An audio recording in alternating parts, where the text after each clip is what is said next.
Министерството за економија објави јавен повик за организиран одмор за работници чии месечни примања во семејството не го надминуваат нетото износ од 22.000 денари и е објавен денеска и ќе трае до 30 август, а користењето на годишниот одмор ќе може да се реализира најдоцна до 30 ноември оваа година.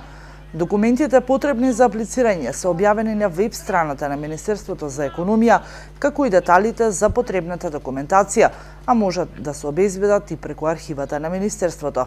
Министерот за економија Крешник Бектиши вели дека со оглед на зголемениот интерес на граѓаните и оваа година ќе продолжи мерката преку која на работниците со ниски примања им се овозможува користење на годишен одмор. Оваа мерка ќе постигне резултати уште во првата година.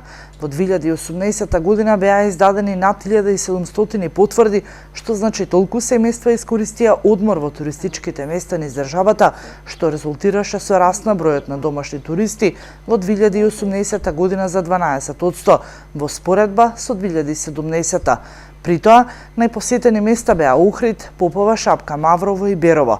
Оваа година издвојуваме 20 милиони денари за оваа цел, така што на сите вработени кои ќе ги исполнуваат условите и месечните примања во семејството не надминуваат нето приход од околу 22.000 денари, ќе имаат право на субвенција од 15.000 денари.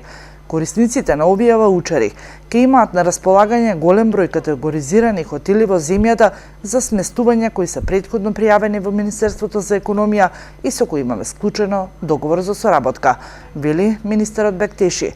За годинава, министерот за економија посочува дека листата на хотели со кои Министерството склучило договори за прием на годишно одморците од таквата категорија на работници со ниски лични примања се во хотелските капацитети во Струга, Охрид, Попова шапка, Берово, Дојран и Преспа.